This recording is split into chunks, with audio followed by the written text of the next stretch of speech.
Just going to jump right in today, friend. You were sold a bill of goods. You were told that you could have the career, you could have a thriving marriage, you could have happy, healthy, successful children, and if you worked hard enough, that all of that would just work out. But the truth is, there was some fine print in there that they left out, and Belle's story shows us just how false that is.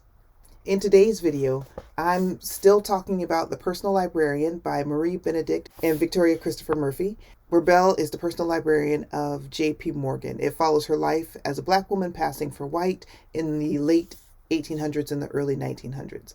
Now, Belle was an ambitious woman, and if you looked at my previous video, I talk about her career expertise and how she laid out a blueprint for women to follow, even today, 100 years later.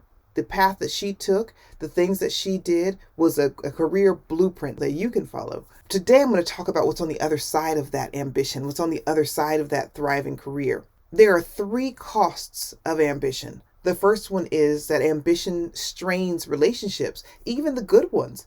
It can strain family relationships, it can strain friendships, it can definitely strain relationships with your husband and your children. Ambition also creates resistance. It creates haters, especially from people watching you rise.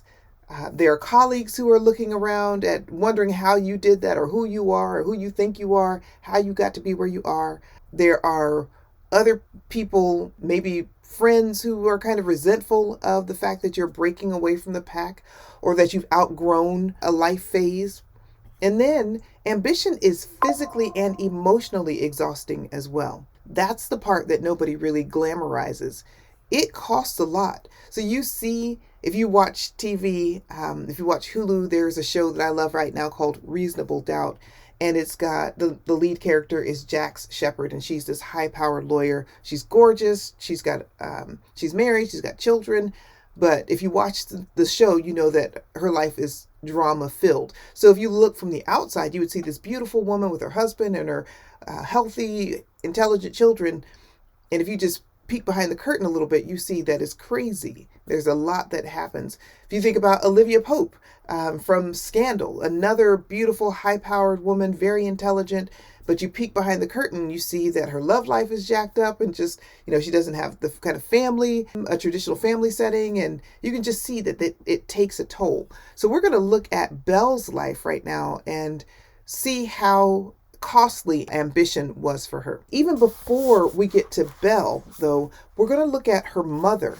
Her mother loved being a Fleet. That was their original last name. But after laws changed that showed her that life was going to be very difficult for Black people in the United States, it would be easier, or it would be more beneficial, definitely not easier, it would be more beneficial for her family to take advantage of their fair skin tone and pass for white.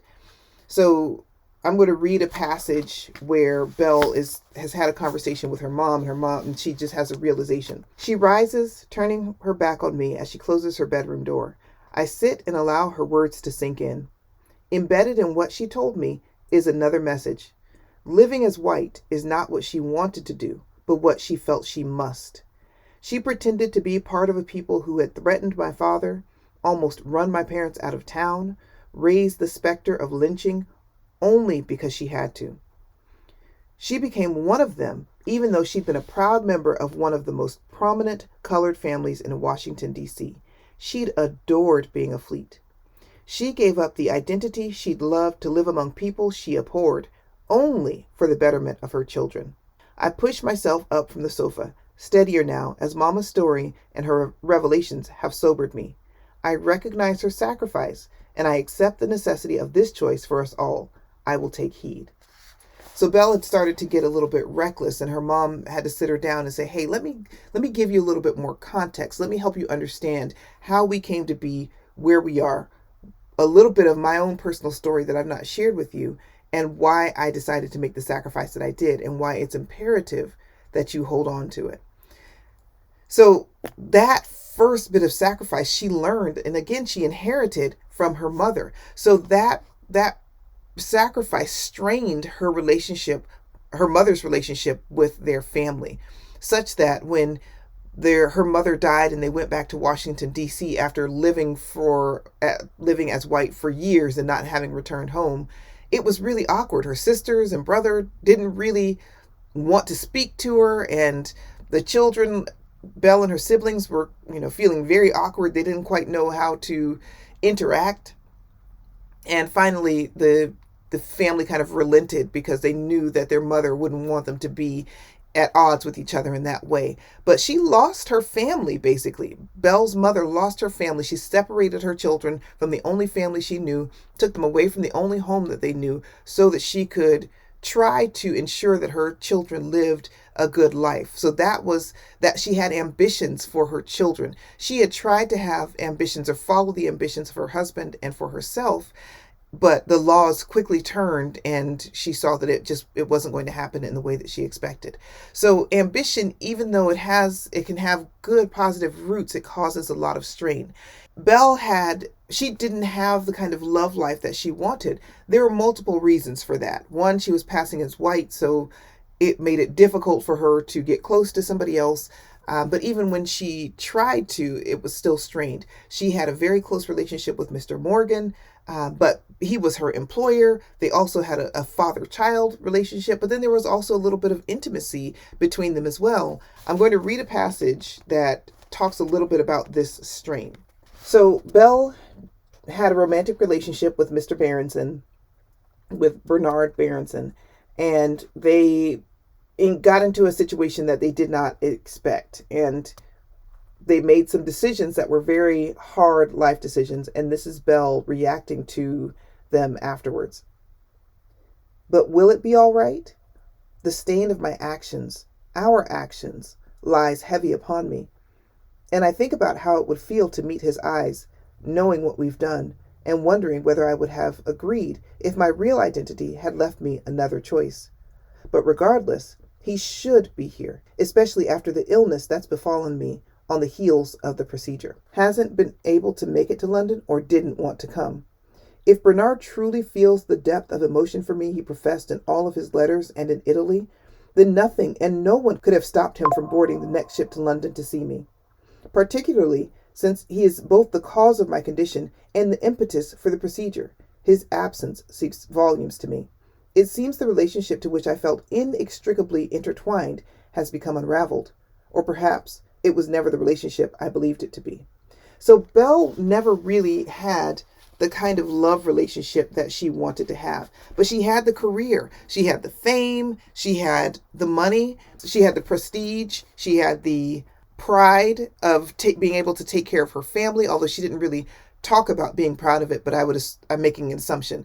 She took care of her family, so she had all of that, knowing that she did the right thing by her family and knowing that she made a name for herself. She had the pride in her work. She did something that very few other women were able to do in that period. And she has a legacy. The J.P. Morgan Library is still standing today, so she was able to do all of these things, but she never got married. She didn't have any children. And one of the reasons that she didn't have children is because she was unsure of what their skin would look like. Would the darker side of her heritage show up in the children? That there's just no way to know. And there's a passage that kind of talks about this. Here's her talking about here's her kind of musings, her thoughts about family. If I choose to keep this baby, I would have to confess all to Bernard. He would need to know that I am a colored woman and that my real name is Belle Marion Greener. And I would need him in my life. Society is unkind to unmarried mothers, whether they are white, colored, or black. While I know he loves me, does he love me enough to hear this? Can he love me through this? When I am alone in the suite, I stand before the mirror and run my fingers around the tiny mound of my belly. I imagine my midriff swollen and full, with Bernard's arms around my shoulders. And then I envision us later with a baby boy in my arms, a boy who has Bernard's coloring and my tenacity, a boy who is charming like his father, with ambition like his mother, and who has a love of the arts like us both. The longer I turn my situation round and round in my mind, the clearer it becomes that Bernard's involvement is necessary to keep the child. I just hope that everything Bernard has said about his love for me, you know by now that they had to make some difficult decisions, and she just did not have the love that she wanted to have. This happens today. One of the things that happens with a lot of women, and you may have experienced this, is that you get to a point where you're making great strides in your careers, going forward. You are excelling, you're climbing the ladder, you are doing all kinds of things that you're really proud of, but you're doing it alone. And then when you're on that path, it's kind of hard to look around and see to build a relationship because you're really focused on work. And when you slow down a little bit and you start to consider, oh, maybe I do want to have a relationship, it becomes kind of hard to find someone who you feel like you're equal with. And that has caused a lot of strain. There's the trope of the independent Black woman that has, I mean, we could talk at length about what that means and the falsehoods that come with that and the reasons that independent Black woman is even a thing. We know that we've had to depend on ourselves a lot. Sometimes it's just hard. The gender roles that society has about what a man is supposed to do, who a man is supposed to be, how a man is supposed to provide. The man is supposed to be the breadwinner. So if you're a woman who is making her own money and taking care of herself, it's hard if you have a man who is not doing financially as well as you, because some men feel intimidated by that. There's if you may have been called intimidating because you are very serious about your career and you're able to handle your business, and you don't really need a man to take care of you. That becomes a problem because generally men want to feel needed, and all of these things that we've talked about before. But ambition does that. Ambition kind of puts you at odds sometimes with your love life, and it feels like you have to make a trade-off. Some women have had to decide, do I want to continue to pursue my career, or do I put it on the back burner while I pursue a family? It's challenging. And then for women who are married and are still pursuing a career, that imbalance in the home, because the mental load that comes with being the wife or the woman in a heterosexual relationship can come with a lot. I mean, you can just Google mental load of a woman and see all the things that come up. My husband and I are watching a show right now called All Her Fault on Peacock, and all throughout, these are high-powered women who are making a lot of money. They've got great careers, but the burden of taking care of the home and children still falls on them.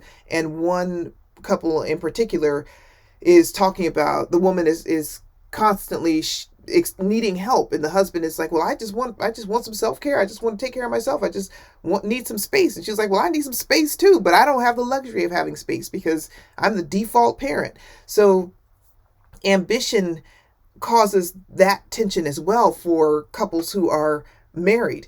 Another truth that I have seen expressed by women themselves is I have been in the proximity of women who are in the C-suite. I have read a book called Unapologetically Ambitious by a woman named Shelley Archambault, who is a Black woman who had a goal to be a CEO by the time she was 40. She achieved that goal, but she talked about the strain that it had on her family. She talked about having to live away from her family while she pursued her dream because she didn't want to disrupt her family. In companies that I have worked for, I've heard the CEO and other women who are either in the C-suite or one level below talk about the strain that their children feel, that sometimes their children don't like them because they're always working or they're outside of the home. So all of these different roles that society tells a woman that she's supposed to play conflicts sometimes with ambition and pursuing a career. And Belle definitely experienced that. Second, ambition creates resistance, especially from people who are watching you rise. So haters are going to hate. And Belle had a lot of haters. She had haters from who were men just because she was a woman trying to enter that space. She had haters from other women because she took the attention, out of the room. She had haters in Mr. Morgan's, his mistresses, because a couple of them recognized how much he talked about her, and they just were mad that she was filling the space in his heart and mind that they wanted to fill. So she had haters all around. I'm going to read a couple of passages about some of the experiences that she had dealing with people. There was one of JP Morgan's children, Anne, was not happy with her at all. I'm going to share an example of Belle being at an auction and the response to her actions. Did she just jump in at the 5,000 mark? I hear one man whisper to another behind me. His neighbor replied in a low tone, "Who the devil is she? What is a woman doing in here anyway?" And an olive-skinned one at that. I flinch, but keep my focus on the auctioneer's announcements that he'll adjust the bidding to $500 increments. So just by her presence, she didn't say anything to this man, but they found a reason to question, well, what is she doing here anyway? And what right does she have? And how is she jumping in at that mark? Just they're curious, but envious at the same time. And so they're just going to whisper about her. I've got another example. So Belle went to a ball. She had her brother Russell as her escort, and she ran into somebody there. This is her reflection, her internal reflection while this interaction is going on. I groan inside. How little Russell understands this world to assume that because people are acquainted, they are friends. This elite realm holds many gradations and types of relationships, and only a few of them contain actual friendship. In that high society, a lot of people are fronting. They're all putting on some kind of show because they want to be perceived in a certain way. And Belle recognizes that. They're all playing a game, and Belle knows this game. Her brother is not privy to these circles, so he doesn't quite understand what's happening until the end of this interaction. He definitely learns in that moment. You know the saying, you're going to learn today? Well, he learned that day. And Belle didn't even have to have a deep conversation about that interaction with him, because he was able to see firsthand how people poke and prod when they're hating on you. They're just trying to find a reason for you to fail, or find a reason to find a hole in your story, or find something that is off color about you so that it can make them feel better about themselves or cause your downfall, because haters don't want to see you succeed. I'm going to read a passage. So this is the reflection after the event where Belle and her brother Russell have been kind of questioned, underhandedly about their ethnicity. The orchestra begins, and we sit in frozen, fitful silence. I do not inquire about my brother's thoughts. I know precisely what he is thinking. In some ways, we are the most similar of our siblings, particularly because our appearances don't always give us the same room to breathe as our sisters. We are on a tightrope, trying to keep our balance, and I must reconcile myself to the fact that the suspicions about me will never disappear.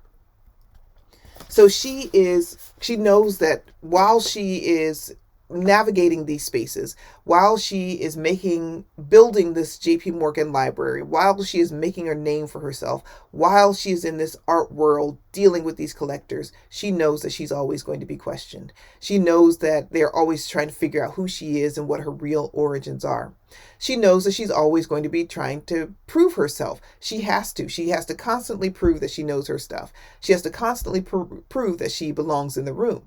And she was constantly doing that with Mr. Morgan as well. I mean, he grew to trust her, obviously, but until she got that prized possession, the Caxton manuscript that he wanted, he always reminded her, hey, yeah, you're good, but you haven't done the thing that I hired you to do. So he wasn't hating on her, but he was kind of always holding that over her head. An ambition, your ambitions reveal who is comfortable with you and who's threatened by you. So I'm sure that you've had that experience where you decide you're ready to make a move, and then maybe somebody around you is like, oh, maybe you shouldn't do that. Not because they think it's a bad idea, but because they don't want you to do better than them.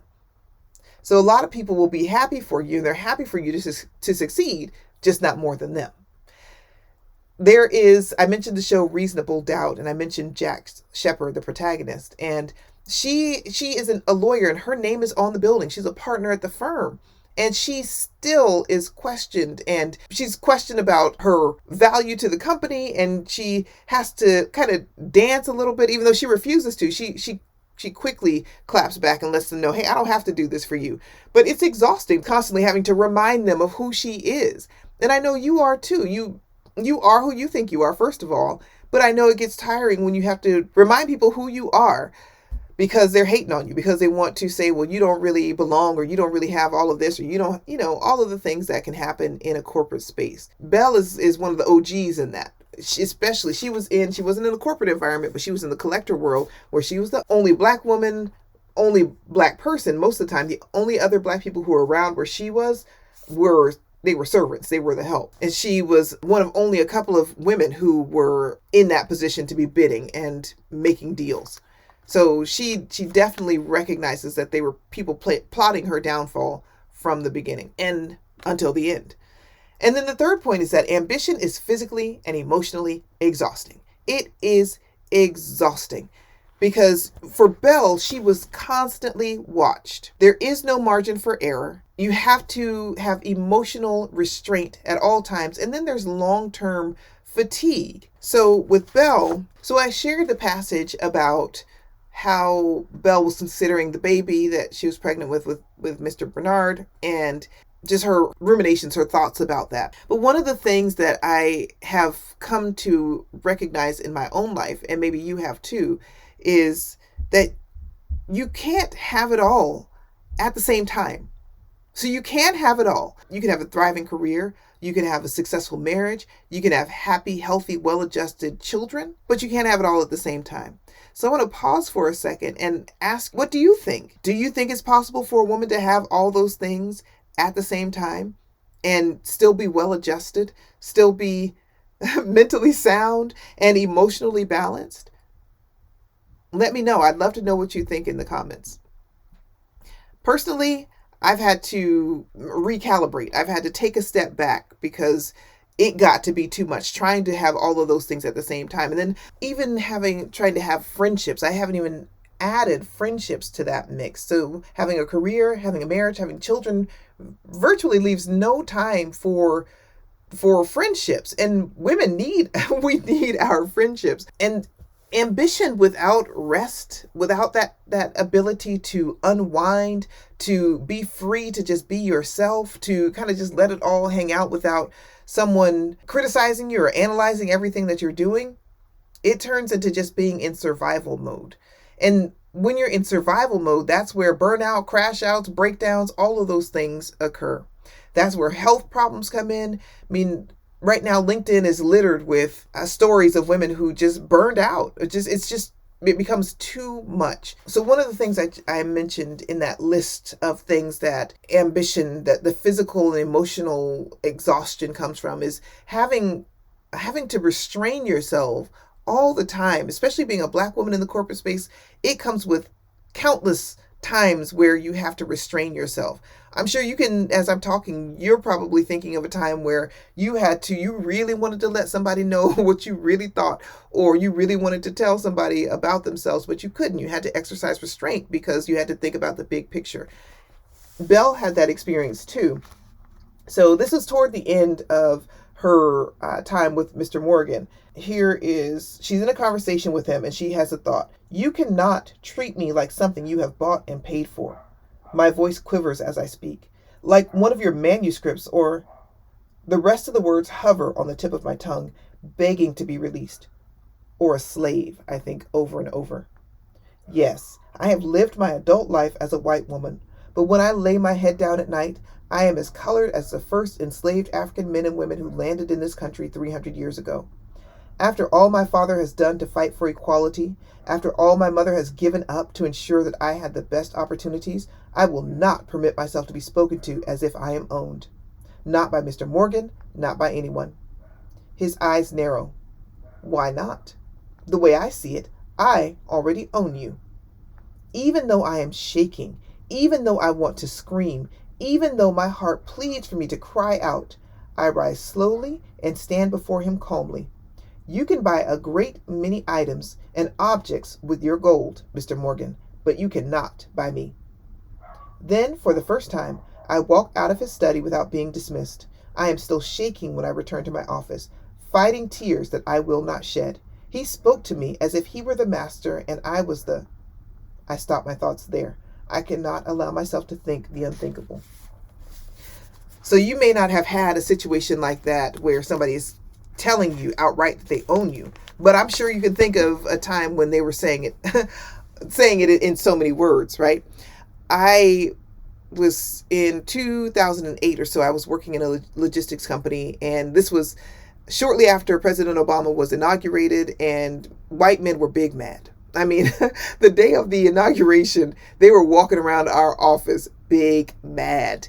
And my boss at the time, her boss was a white man, and he was one of the ones that was big mad.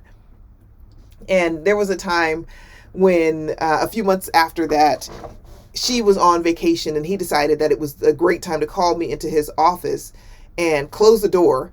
And he started like ripping into the team. Now, I wasn't the manager. I was just a trainer at the time, but he was just going in on the team and on my boss. And there was only one time that I spoke because, or two times. One time I corrected him because he was just dead wrong, and I had to correct him. I don't even remember what it was, but he was dead wrong. And then he just kept going in and going in and going in, and I could feel him trying to get a rise out of me. And so I had to work really, really hard to just stay calm, stay even keeled, keep my face plain, and be emotionless. But inside, I was raging. And I felt like he was just like poking me, trying to make the trope, the angry black woman, come out. And I could not give him the satisfaction.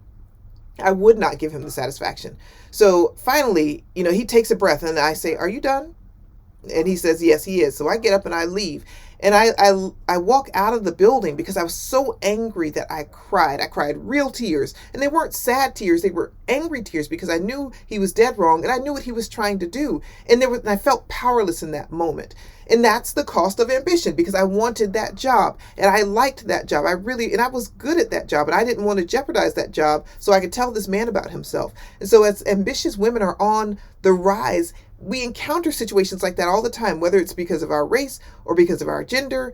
There are times where we just have to swallow it because we are looking at the bigger picture.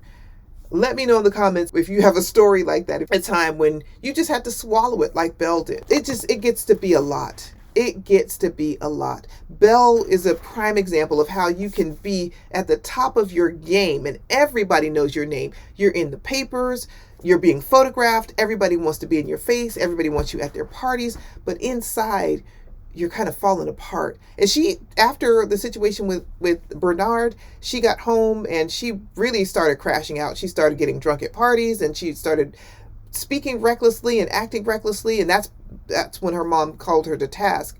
But she just really struggled. She started to crash out until her mom helped her regulate. The thing that I want to leave you with, there are a couple of things. One, ambition doesn't burn us out. It's not the ambition itself. It's trying to carry everything by yourself that does. So Belle was trying to carry a lot of things by herself. She was carrying her family on her back. She was carrying Mr. Morgan's reputation on her back. She was carrying winning that prized possession that he was looking for on her back. She was carrying a lot, and she couldn't even confess to anybody how she was feeling. She couldn't talk to her family about it because she didn't want to burden them with the weight of the sacrifice that she was making.